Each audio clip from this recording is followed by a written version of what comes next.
नमस्कार साथीहरू, तपाईहरुलाई टेक्निकल एजुकेसन गुरु च्यानलमा स्वागत छ। आजको यस भिडियोमा म तपाईलाई चाहिँ जातीयताको आधारमा कोटा सिस्टम के हो अनि यो चाहिँ किन गरिएको छ र यसको महत्त्व के छ अनि यो सही छ कि छैन त्यसको बारेमा चाहिँ कुरा गर्न गइरहेको छु। सुरुमा चाहिँ म तपाईलाई मेरो परिचय दिन चाहन्छु। मेरो नाम चाहिँ बोमबहादुर विक हो। मेरो घर चाहिँ बागलुङ हो र अहिले चाहिँ म आईटी इन्जिनियरिङ चाहिँ सकाएर बसेको छु र मैले प्लस 2 र आईटी इन्जिनियरिङ दुवै चाहिँ स्कलरशिपमा पढेको थिएँ जुन चाहिँ कोटा सिस्टममा रहेको थियो र फर्स्टमा चाहिँ मलाई यहाँसम्म आउनको लागि जो जसले साथ सपोर्ट अनि सहयोग दिनुभयो उहाँहरूलाई चाहिँ म धेरै धेरै धन्यवाद दिन चाहन्छु र यस भिडियोलाई तपाईले अन्तिमसम्म हेर्नु होला र त्यसपछि तपाईले चाहिँ आफ्नो विचार अथवा सुझाव सल्लाहहरू के छन् त्यो चाहिँ कमेन्ट बक्समा लेख्न नबिर्सनु होला। यदि यस च्यानलमा नयाँ हुनुहुन्छ भने यस च्यानललाई सब्स्क्राइब गर्न नबिर्सनु होला र त्यसकै साइडमा रहेको बेल आइकनलाई पनि थिच्न नबिर्सनु होला। म तपाईहरुको लागि दैनिक रूपमा नयाँ नयाँ टेक्नोलोजीसँग रिलेटेड अनि पढाइसँग सम्बन्धित टिप्स एन्ड ट्रिक्सहरू लिएर आउने गर्छु। ल आउनुहोस् सुरु गरौँ।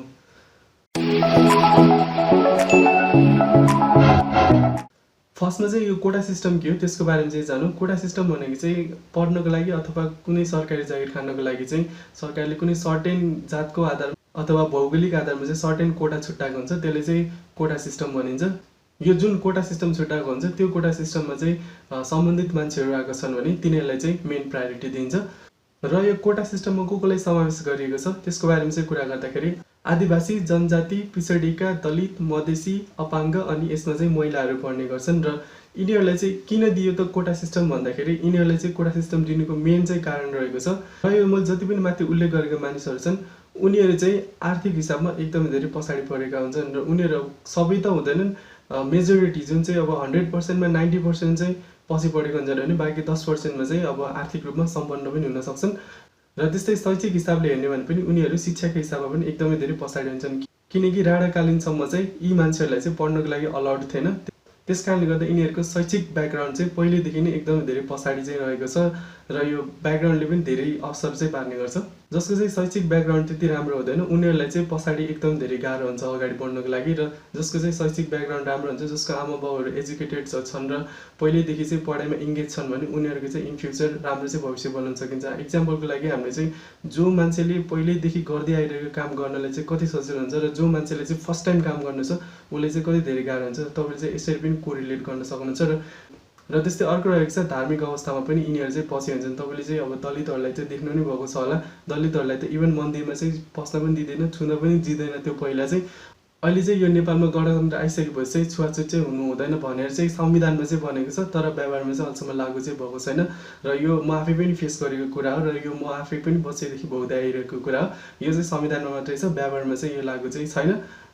र त्यस्तै अर्को रहेको छ मानसिक रूपमा पनि यिनीहरू चाहिँ एकदम धेरै पछाडि परेका हुन्छ किनकि यिनीहरूले चाहिँ आर्थिक रूपले, शैक्षिक रूपले र धार्मिक रूपले यिनीहरूले चाहिँ एकदम धेरै पछाडि पारिएको हुन्छ र मान्छेहरूले चाहिँ यिनीहरूलाई चाहिँ मान्छेको दर्जाको रूपमा चाहिँ लिँदैनन्। त्यस कारणले गर्दा यिनीहरूको चाहिँ पहिल्यैदेखि चाहिँ मानसिक रूपमा चाहिँ यिनीहरू एकदम धेरै पछाडि रहेको छन् किनकि यिनीहरू धेरै एजुकेटेड पनि छैनन् अनि धार्मिक रूपमा पनि यिनीहरू चाहिँ पछाडि छन्, धार्मिकको पनि त्यति धेरै नलेज छैन र आर्थिक रूपमा त यिनीहरू पहिल्यैदेखि नै गरिबीकै रेखामुनि चाहिँ पढ्ने हुन्छ धेरै जसो चाहिँ। त्यस कारणले गर्दा यिनीहरूको चाहिँ मानसिक रूपमा पनि त्यति धेरै स्ट्रङ चाहिँ हुँदैनन्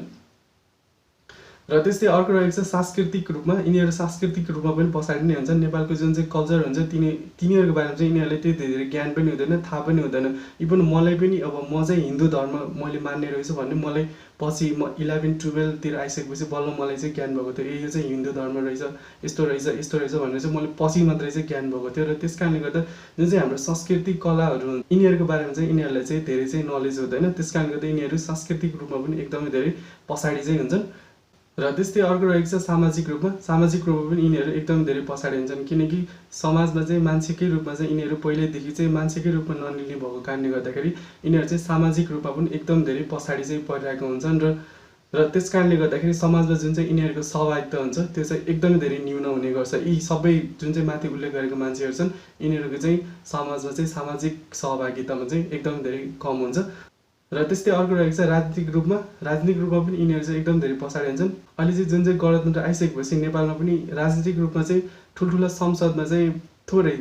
2-4 जना मान्छेहरू मात्रै छन्, धेरै चाहिँ मेजोरिटी छैन जुन चाहिँ त्यही कोटा सिस्टमले गर्दै अवसर चाहिँ पाएको कारणले गर्दाखेरि उनीहरू चाहिँ त्यहाँसम्म पुगेन र यदि त्यसमा पनि कोटा सिस्टम हुने थिएन भने त्यहाँ चाहिँ यिनीहरूले अवसर चाहिँ पाउने थिएनन्। त्यसमा पनि मेजोरिटी जुन चाहिँ पहिल्यैदेखि चाहिँ हुँदै आइरहेको छ तिनीहरूलाई मात्रै चाहिँ अवसर दिने थियो र यी मान्छेहरू चाहिँ यी यस्ता डिफ्रेन्ट कारणहरूले गर्दाखेरि यिनीहरू चाहिँ एकदम धेरै पछाडि परेका छन् अहिलेदेखि होइन, पहिल्यैदेखि चाहिँ पछाडि छन् र यिनीहरूको जुन चाहिँ समाजमा सहभागिता हुन्छ एकदम धेरै न्यून रहेको छ। र म तपाईँले चाहिँ मेरो इक्जाम्पल पनि दिन चाहन्छु। र त्यस्तै मेरो बारेमा चाहिँ कुरा गर्दाखेरि म चाहिँ एउटा दलित समुदायमा पर्छु र त्यस्तै आर्थिक रूपमा हेर्ने हो भने मेरो बस्ने घर बाहेक अरू केही पनि थिएन। मेरो बुवा बितेको करिब 10 वर्ष जति भइसक्यो अहिले। र मेरो चाहिँ 2वटा मम्मी हुनुहुन्छ, 9वटा दिदीबहिनीहरू छन् र 2टा भाइ रहेका छन्, जसमा चाहिँ परिवारको चाहिँ म चाहिँ जेठो छोरा रहेको थिएँ। र त्यसै शैक्षिक ब्याकग्राउन्डको कुरा गर्ने भने मेरो बुवा मम्मीले चाहिँ पढ्नुभएको छैन र दाइदीहरू पनि कसैले पनि पढ्नुभएको चाहिँ छैन। मेरो चाहिँ फ्यामिली ब्याकग्राउन्डमा शैक्षिक ब्याकग्राउन्ड एकदम धेरै कम रहेको छ, इभन मेरो फ्यामिलीमा मात्र होइन। र त्यस्तै मेरै समाजको कुरा गर्ने भने हाम्रोमा चाहिँ करिब 80-100 घरको चाहिँ दलित समुदाय रहेको छ र त्यो समुदायमा म चाहिँ पहिलो चाहिँ पढ्ने मान्छे रहेको छु। जसमा चाहिँ मेरो समुदायको कुरा गर्ने भने पढाइलाई चाहिँ मेरो समुदायमा प्रायोरिटी दिँदैन, किनकि उनीहरूले पढाइको महत्त्व नै के हो थाहै छैन। उनीहरूलाई चेतनाको एकदम धेरै कमी छ र आर्थिक रूपमा जहिले पनि विपन्न भएको कारणले गर्दाखेरि बिहान के खाने बेलुका के खाने यहीमै उनीहरूको चाहिँ दिन चाहिँ गुज्रेको हुन्छ। र म त्यस्तै मेरो साथीहरूको पनि इक्जाम्पल दिन चाहन्छु। मेरो चाहिँ 2जना साथीहरू थिए र जसको चाहिँ बुवा चाहिँ बिचमै बित्नु भएको थियो र जसले चाहिँ अब सब अवसर पाउँदै पनि पढाइ चाहिँ अगाडि गराउन सकेन, जसले चाहिँ 4-5 वर्षमै आफ्नो चाहिँ पढाइ ड्रप गरेर काममा चाहिँ लाग्नु परेको थियो। यी समुदायमा चाहिँ धेरै चेतना अथवा शिक्षाको कमीले गर्दाखेरि यिनीहरूमा चाहिँ प्रब्लम डिल गर्ने क्यापेसिटी चाहिँ हुँदैन र यिनीहरू चाहिँ प्रायः जस्तो धेरै प्रब्लममै अल्झिरहेका हुन्छन्। त्यस कारणले गर्दाखेरि धेरै प्रब्लमहरू हुने भएको कारणले गर्दाखेरि आफ्नो शैक्षिक स्तरमा चाहिँ आफ्नो करियर चाहिँ अगाडि बढाउन सक्दैनन्। र जो मान्छे चाहिँ शैक्षिक हिसाबमा चाहिँ कमजोर छ उनीहरूले त अब सरकारी कोटै जेसुकै भए पनि उनीहरूलाई त कुनै फाइदै भएन र अब उनीहरूले चाहिँ ब्याकग्राउन्ड मिलाउन पनि धेरै चाहिँ समय लाग्छ। जब उनीहरूको छोराछोरीहरू 12-15 वर्ष हुन्छन् त्यसपछि उनीहरूले चाहिँ काममा चाहिँ खटाउने गर्छन् र जसबाट 2-4 रुपियाँ पैसा आउँछ त्यसबाट चाहिँ आफ्नो घर परिवार चाहिँ चलाउने हुन्छन् र तिनीहरूको मानसिकता नै त्यही नै हुन्छ। त्यस कारणले गर्दा पढाइले चाहिँ प्रायोरिटी चाहिँ दिँदैनन् र सायद अब पढाइको चाहिँ भ्यालु थाहा नभएको कारणले गर्दाखेरि र अथवा पहिलेदेखि चाहिँ यस ब्याकग्राउन्डमा चाहिँ नभएको कारणले गर्दाखेरि उनीहरूलाई चाहिँ यसको बारेमा त्यति धेरै महत्त्व चाहिँ थाहा नभएको हुनसक्छ। त्यस कारणले गर्दाखेरि उनीहरूले चाहिँ प्रायोरिटी चाहिँ दिन नसकेको हुनसक्छ अथवा अब आर्थिक रूपमा विपन्न भएर पनि गर्न नसकेको हुनसक्छ। नेपालमा त एजुकेसन सिस्टम एकदम धेरै महँगो रहेको छ। त्यस कारणले गर्दाखेरि अब पैसा तिरेर पढाउनु पनि गाह्रो हुन्छ र त्यस कारणले गर्दा उनीहरूले चाहिँ पढाइले चाहिँ त्यति धेरै फोकस चाहिँ गर्दैनन्। र यस्ता कुराहरूले चाहिँ असर पार्ने भएको कारणले गर्दाखेरि उनीहरूको जुन चाहिँ वातावरण हुन्छ, जुन चाहिँ अब एउटा लेभलमा चाहिँ फाइट गर्नुपर्ने एउटा कम्पिटिसन हुन्छ हाम्रो, यो जुन चाहिँ सरकारी जब अथवा पढाइमा चाहिँ हाम्रो कम्पिटिसन हुन्छ र यो कम्पिटिसनमा चाहिँ उनीहरूको चाहिँ वातावरणले चाहिँ सपोर्ट नगर्ने भएको कारणले गर्दाखेरि राम्रोसँग चाहिँ पर्फर्मेन्स चाहिँ गर्न सक्दैनन्। उनीहरूलाई चाहिँ धेरै चिजले चाहिँ इफेक्ट पारेको हुन्छ र त्यस कारणले गर्दा उनीहरू एकदमै धेरै पछाडि परेका हुन्छन्। तपाईँ आफै पनि सोच्न सक्नुहुन्छ, जो मान्छेसँग पुरै हतियार छ उसले फाइट गर्नु र जो मान्छेसँग हतियारै छैन उसले फाइट गर्नुमा कति धेरै डिफ्रेन्स हुन्छ। त्यस कारणले गर्दाखेरि यी मान्छेहरूलाई चाहिँ अवसर दिनको लागि अथवा समाजमा चाहिँ समावेशिता बनाउनको लागि चाहिँ कोटा सिस्टम चाहिँ दिएको चाहिँ हो र यिनीहरू पनि अगाडि बढ्न सकुन्, केही गर्न सकुन् भनेर चाहिँ कोटा सिस्टम दिएको। र कोटा सिस्टम आएको धेरै पनि भएको छैन, यस्तै करिब 20-25 वर्ष चाहिँ भएको होला र जसमा अब पहिला सुरुको वर्षमा त यो इम्प्लिमेन्टै हुन सकेन, किनकि अब पहिला त यो समुदायमा पढे लेखेका मान्छे नै थिएनन्। जब यिनीहरूले पढ्न लेख्न 10-15 वर्ष लागिहाल्छ अनि त्यसपछि बल्ल यो कोटा सिस्टम चाहिँ इफेक्टिभ चाहिँ हुन चाहिँ लागेको भर्खर धेरै भएको छैन, 10-15 वर्षदेखि चाहिँ कोटा सिस्टम चाहिँ इफेक्टिभ हुन लागेको र यो हामी सबैले चाहिँ थाहा भएकै कुरा हो। नेपालमा चाहिँ धेरै जस्तो नातावाद र किफावाद चल्छ, जसको चाहिँ मेजोरिटी बढी छ, जसको चाहिँ हायर पोजिसनमा चाहिँ मान्छे छ उनीहरूलाई चाहिँ बढी प्रायोरिटी चाहिँ दिन्छ।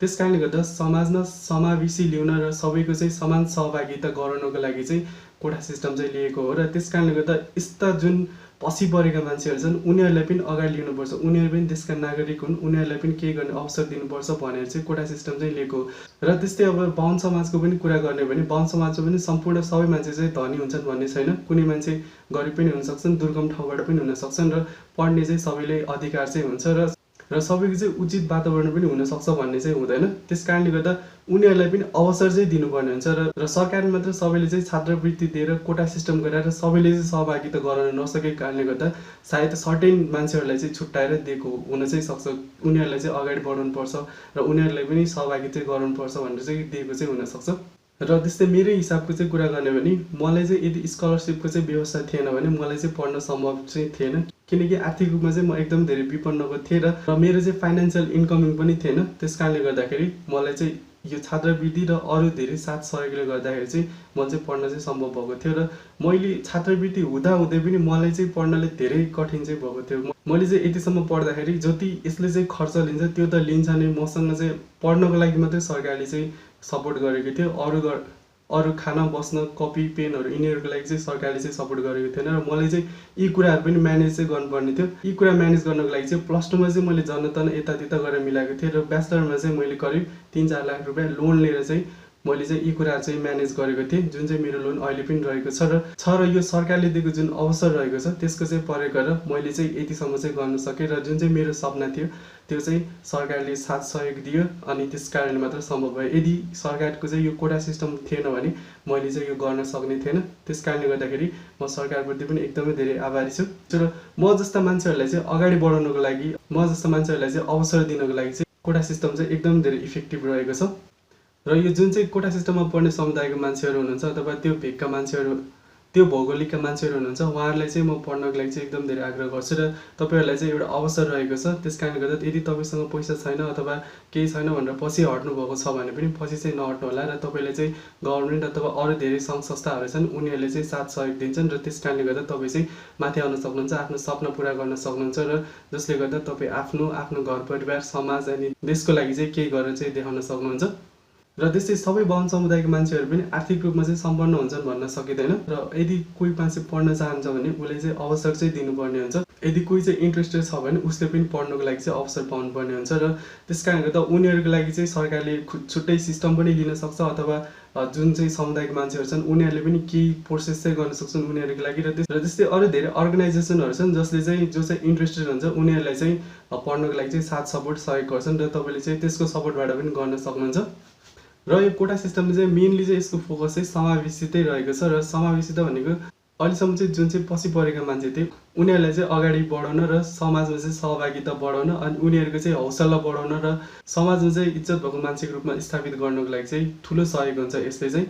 र कुनै पनि देशको चाहिँ हामी विकास चाहन्छौँ भने त्यस देशका सम्पूर्ण नागरिकहरू चाहिँ पढे लेखेको हुनुपर्छ र त्यसपछि मात्रै विकास सम्भव हुन्छ। कसैले चाहिँ पढ्ने कसै चाहिँ पछि भएर चाहिँ देशको विकास गर्न सम्भव हुँदैन र देशलाई चाहिँ अगाडि बढाउनु छ र विकसित गराउनु छ भने देशका सम्पूर्ण मान्छे चाहिँ एजुकेटेड हुन पर्छ र सबैले चाहिँ शिक्षा पाउनुपर्ने हुन्छ र सबैको चाहिँ शैक्षिक अधिकार पनि रहेको छ र यदि कुनै मान्छे पढे लेखेको छ भने उसले आफ्नो जिन्दगी बनाउन सक्छ, आफ्नो घर परिवार बनाउन सक्छ, आफ्नो समाज बनाउन सक्छ, आफ्नो देशलाई बनाउन सक्छ र अझ त्योभन्दा माथिल्लो अन्तर्राष्ट्रिय स्तरमा पनि उसले चाहिँ आफ्नो सहयोग गर्न सक्छ र योगदान दिन सक्छ। त्यस कारणले गर्दाखेरि सबै मान्छेले पढ्नुपर्ने एकदम धेरै जरुरी रहेको छ र कसैले पढ्न सक्छन्, कसैले पढ्न सक्दैनन्, कसैले चाहिँ त्यो लेभलमा चाहिँ जान सक्छन्, कोही चाहिँ जान सक्दैनन् र सबै मान्छेको चाहिँ सहभागिता होस् भनेर चाहिँ कोटा सिस्टम चाहिँ बनाइएको छ र जसले गर्दाखेरि अहिले चाहिँ फाटाफुट्टा 2-4 जना मान्छेहरू चाहिँ देखिएका छन्। त्यस कारणले गर्दा कोटा सिस्टम चाहिँ एकदम धेरै इम्पोर्टेन्ट रहेको छ। यदि कोटा सिस्टम भएन भने चाहिँ देशमा समावेशिता हुँदैन, एकलौटी चाहिँ शासन हुन्छ र एकलौटी शासन भइसकेपछि अन्याय अत्याचार सुरु हुन्छ।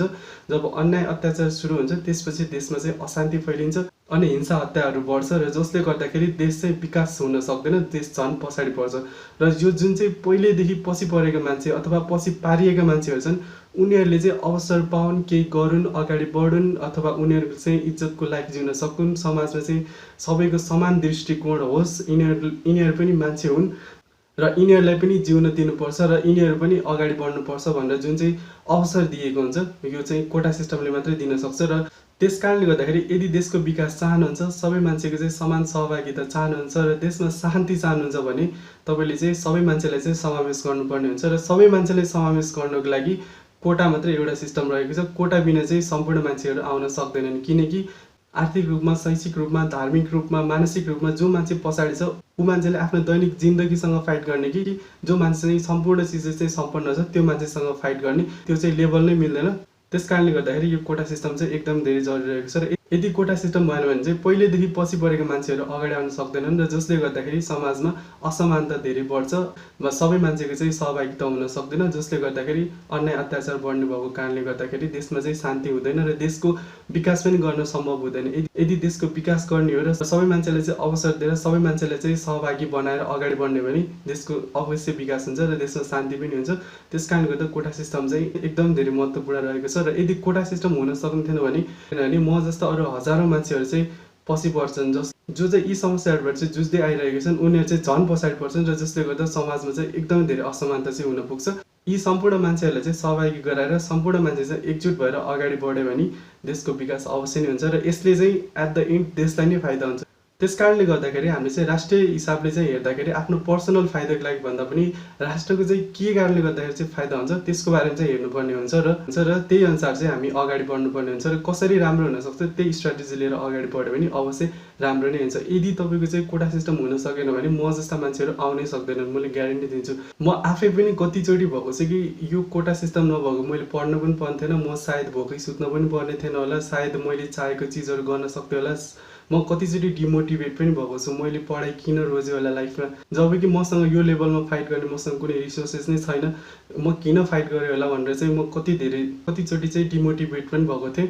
र त्यस्तै मैले चाहिँ जब सुरु गरेको थिएँ म के मर्छु के गर्छु यस्तो रिस्क लिएर चाहिँ गर्नुपर्ने चाहिँ अवस्था थियो। कोटा सिस्टम भए पनि यो चाहिँ पूर्ण रूपमा चाहिँ साथ सहयोग दिने टाइपको चाहिँ छैन। जो चाहिँ गर्न चाहन्छ, जो चाहिँ अलिकति छ उनीहरूको लागि मात्र, र जो चाहिँ एकदम धेरै लोवर लेभलबाट चाहिँ आउन चाहन्छ तिनीहरूको लागि चाहिँ यो चाहिँ एकदम धेरै गाह्रो चाहिँ रहेको छ। र त्यस्तै यी मान्छेको चाहिँ कुरा गर्ने हो भने करिब 80% भन्दा धेरै मान्छेहरू चाहिँ गरिबीमै पर्छन् र बाँकी 20% मात्रै सम्पन्न वर्गमा पर्छन्, र जसले गर्दाखेरि यी मान्छेहरूलाई चाहिँ माथि ल्याउनुको लागि कोटा सिस्टम चाहिँ एकदम धेरै इम्पोर्टेन्ट रहेको छ। र मैले चाहिँ यो चाहिँ मेरो आफ्नो पर्सनल चाहिँ विचार चाहिँ राखेको थिएँ, र यी मान्छेहरूमा चाहिँ करिब 80% भन्दा धेरै मान्छेहरूमा चाहिँ यही समस्या चाहिँ रहेको छ। र तपाईँको आफ्नै वरिपरि पनि यी समुदायका चाहिँ मान्छेहरू चाहिँ हुन सक्छन्, र यी समुदायको मान्छेहरूको चाहिँ लेभल के छ, के कस्तो अवस्था छ तपाईँले चाहिँ त्यो राम्रोसँग बुझ्न सक्नुहुन्छ, र यिनीहरूले चाहिँ माथि लिनको लागि चाहिँ के गर्नुपर्ने हुन्छ यो चाहिँ तपाईँहरूको पनि दायित्व हो, र तपाईँहरूले पनि सोच विचार गरेर यिनीहरूलाई चाहिँ माथि ल्याउनु भयो भने धेरै राम्रो चाहिँ हुन्छ। र यदि तपाईँ चाहिँ यो कोटा सिस्टमको समुदायमा पढ्ने मान्छे हुनुहुन्छ र सम्पन्न हुनुहुन्छ भने तपाईँले चाहिँ आफै चाहिँ पढ्न सक्नुहुन्छ, आफै चाहिँ गर्न सक्नुहुन्छ भने तपाईँले चाहिँ आफ्नै इन्भेस्टबाट चाहिँ गर्नु होला, र तपाईँले चाहिँ एउटा ठाउँ पनि छोडिदिनु भयो भने त्यसमा चाहिँ अरू नहुने मान्छेहरूले चाहिँ आएर गर्न सक्छ, र जसको चाहिँ सपना पुरा हुन सक्छ। त्यस कारणले गर्दाखेरि सम्पूर्ण मान्छेलाई चाहिँ सँगसँगै लिएर अगाडि बढ्यो भने हामी लगायत हाम्रो समाज अनि देश सबैले चाहिँ फाइदा हुन्छ। त्यस कारणले गर्दा सम्पूर्ण मान्छेको चाहिँ सहभागिता एकदमै धेरै जरुरी रहेको छ, र यो सहभागिता गराउनको लागि चाहिँ कोटा सिस्टम चाहिँ एकदमै धेरै इम्पोर्टेन्ट रहेको छ। र तपाईँको विचारमा चाहिँ के लाग्छ आफ्नो विचार चाहिँ कमेन्ट्समा लेख्न नबिर्सनु होला, र यदि तपाईँलाई यो भिडियो राम्रो लागेको छ भने लाइक गर्न नबिर्सनु होला, र यदि यस च्यानललाई अहिलेसम्म पनि सब्सक्राइब गर्नुभएको छैन भने सब्सक्राइब गर्नु होला, र त्यसकै साइडमा रहेको बेल आइकनलाई पनि त्यसमा नबिर्सनु होला। म तपाईँहरूको लागि दैनिक रूपमा नयाँ नयाँ टेक्नोलोजीसँग रिलेटेड अनि पढाइसँग सम्बन्धित टिप्स एन्ड ट्रिक्सहरू लिएर आउने गर्छु। फेरि अर्को भिडियोमा नयाँ टपिकको साथ भेटौँ होला। धन्यवाद। जय नेपाल।